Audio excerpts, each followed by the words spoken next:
नमस्कार, स्वागत है आपका भारत के सबसे बेहतरीन न्यूज चैनल पर। दोस्तों, आज हम आपके सामने देश की 50 बड़ी खबरें साझा करते हैं जिसे झूठी बिकी हुई मीडिया आपसे छुपाती है, लेकिन हम आपको उनको बताते हैं बिना किसी दबाव के।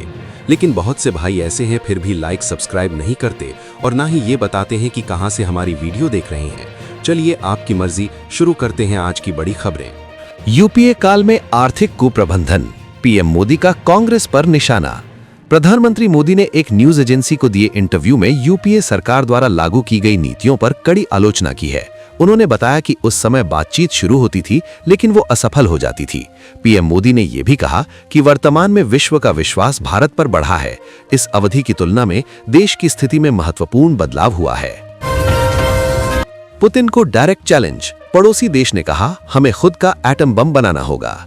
रूस के पड़ोसी पोलैंड के साथ उसकी हाइब्रिड युद्ध की स्थिति बनी हुई है। पोलैंड का कहना है कि रूस कभी भी उस पर हमला कर सकता है। इसी को आधार बनाकर पोलैंड पिछले कुछ दिनों से परमाणु बम की चर्चा करता आया है। रूस के पड़ोसी देश ने राष्ट्रपति पुतिन को सीधी चुनौती दी है और अपने परमाणु महत्वाकांक्षा की खुलेआम मुनादी की है। रूस के पड़ोसी पोलैंड ने कहा है कि उसे खुद का परमाणु हथियार एटम बम विकसित करना होगा। ये बयान रूस की परमाणु नीति में हालिया बदलाव और नेटो के खिलाफ बढ़ते तनाव के बीच आया है। या शांति, जिनेवा में होने वाली बातचीत पर टिकी दुनिया की निगाहें। ईरान के परमाणु कार्यक्रम को लेकर गहराता वैश्विक तनाव अब एक निर्णायक मोड़ पर पहुंच गया है। मंगलवार को स्विट्जरलैंड के जिनेवा में अमेरिका और ईरान के बीच उच्च स्तरीय वार्ता होने जा रही है। ये बातचीत मध्य पूर्व में शांति का भविष्य तय करेगी। वहीं बातचीत से ठीक पहले अमेरिका ने क्षेत्र में अपनी भारी सैन्य तैनाती कर दी है, जिससे युद्ध की आशंका भी बनी हुई है। ईरान का परमाणु कार्यक्रम पिछले 2.5 दशकों से वैश्विक राजनीति का सबसे बड़ा केंद्र बना हुआ है। बांग्लादेश चुनाव में हार से बौखलाई जमात-ए-इस्लामी पार्टी, भारत को दी थी धमकी। बांग्लादेश चुनाव में हार मिलने के बाद वहां की विपक्षी पार्टी ने नया विवाद खड़ा कर दिया है। जमात-ए-इस्लामी पार्टी ने चुनाव प्रक्रिया में छेड़छाड़ और गड़बड़ी के आरोप लगाए हैं। पार्टी का कहना है कि वो चुनाव के नतीजों से जुड़ी प्रक्रिया से खुश नहीं है। बांग्लादेश नेशनलिस्ट पार्टी बीएनपी को बांग्लादेश के आम चुनावों में बहुमत मिलने के बाद विपक्षी जमात-ए-इस्लामी पार्टी ने कहा है कि वो नतीजों से खुश नहीं है। जमात ने कहा है कि नतीजों में ईमानदारी नहीं बरती गई है। एसआईआर के बाद पुडुचेरी की फाइनल वोटर लिस्ट जारी, निर्णायक भूमिका में महिला वोटर्स। पुडुचेरी में विशेष गहन पुनरीक्षण के बाद अंतिम मतदाता सूची जारी हुई। कुल 7,88,696 मतदाता दर्ज हैं, जिनमें महिलाएं पुरुषों से अधिक हैं। विलियानूर में सबसे ज्यादा और राजभवन क्षेत्र में सबसे कम वोटर हैं। यही सूची आगामी विधानसभा सहित सभी चुनावों का आधार बनेगी। पुडुचेरी में विशेष गहन पुनरीक्षण प्रक्रिया पूरी होने के बाद अंतिम मतदाता सूची जारी कर दी गई है। इसे जिला कलेक्टर एवं जिला निर्वाचन अधिकारी कुलोथुंगन ने औपचारिक रूप से जारी किया।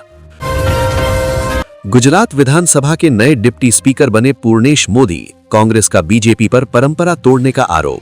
गुजरात विधानसभा को नया डिप्टी स्पीकर मिल गया है। भाजपा विधायक पूर्णेश मोदी को ध्वनि मत से इस पद पर चुना गया। कांग्रेस और आम आदमी पार्टी ने चुनाव प्रक्रिया को लेकर आपत्ति जताई। कांग्रेस ने भाजपा पर संसदीय परंपराओं के उल्लंघन का आरोप लगाया, जबकि आप ने मतदान का बहिष्कार करते हुए नोटा का विकल्प न मिलने की बात कही। गुजरात विधानसभा के बजट सत्र के पहले दिन भाजपा विधायक और पूर्व मंत्री पूर्णेश मोदी को ध्वनि मत से विधानसभा का नया डिप्टी स्पीकर चुना गया।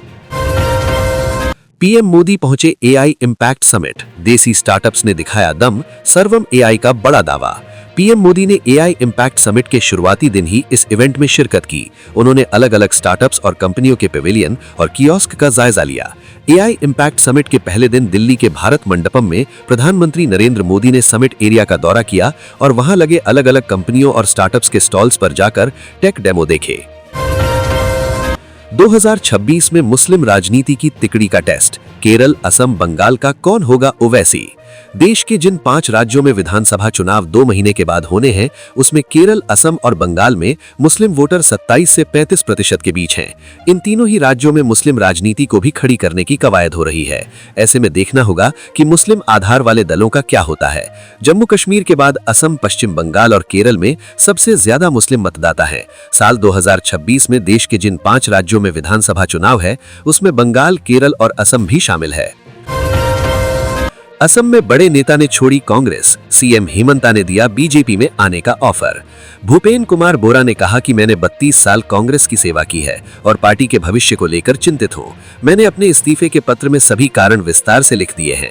असम कांग्रेस के अंदर मतभेद की शुरुआत लगभग 1 साल पहले मानी जाती है, जब पार्टी की कमान राहुल गांधी के करीबी माने जाने वाले गौरव गोगोई को सौंपी गई। सपा की साइकिल पर नसीमुद्दीन सिद्दीकी हुए सवार, क्या आजम खान जैसे तनकर खड़े हो पाएंगे? बसपा प्रमुख मायावती के एक समय राइट हैंड माने जाने वाले नसीमुद्दीन सिद्दीकी कांग्रेस से होते हुए अब सपा में शामिल हो गए हैं। सपा में पहले से ही मुस्लिम नेताओं की पूरी फौज है। ऐसे में नसीमुद्दीन सिद्दीकी क्या आजम खान जैसे तनकर मुस्लिम चेहरे के तौर पर खड़े हो पाएंगे? उत्तर प्रदेश में होने वाले 2027 के विधानसभा चुनाव की सियासी तपिश के बीच एक दल से दूसरे दल में शामिल होने का सिलसिला शुरू हो गया है। India versus Pakistan Asia cup rising stars highlights. Bharat की बेटियों के आगे पाकिस्तानी टीम बेबस, एशिया कप राइजिंग स्टार्स में मिली करारी शिकस्त। इंडिया ए विमेन वर्सेस पाकिस्तान ए विमेन। बैंकॉक के थर्ड थाई क्रिकेट ग्राउंड में भारत और पाकिस्तान के बीच एशिया कप राइजिंग स्टार्स में मुकाबला खेला गया, जहां भारतीय टीम ने शानदार जीत हासिल की। इस टूर्नामेंट में भारतीय टीम की कप्तानी राधा यादव कर रही हैं। ACC women's Asia cup rising stars 2026 के मैच नंबर 6 में रविवार को भारत ए का सामना पाकिस्तान ए से हुआ। बैंकॉक के थर्ड थाई क्रिकेट ग्राउंड में हुए इस मुकाबले में भारत ए ने 8 विकेट से शानदार जीत हासिल की। बाइकॉट नहीं सरेंडर में मजा आता है। पाकिस्तान की हार पर भारतीय सेना के पूर्व अधिकारी ने किया ट्रोल, शहबाज शरीफ के पोस्ट पर दिया रिएक्शन।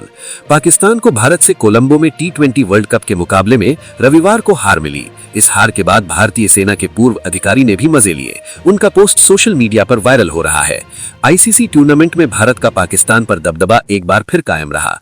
रविवार को खेले गए आईसीसी T20 वर्ल्ड कप मुकाबले में भारत ने पाकिस्तान को 61 रन से हराकर बड़ी और यादगार जीत दर्ज की। तो ये थी आज की कुछ जरूरी खबरें जो आपको बतानी बहुत ही जरूरी थी। ऐसी ही खबरें रोजाना देखने के लिए इस चैनल को सब्सक्राइब करके वीडियो को लाइक करना बिल्कुल ना भूलें। आपका एक सब्सक्राइब हमको आगे बढ़ने की हिम्मत देता है।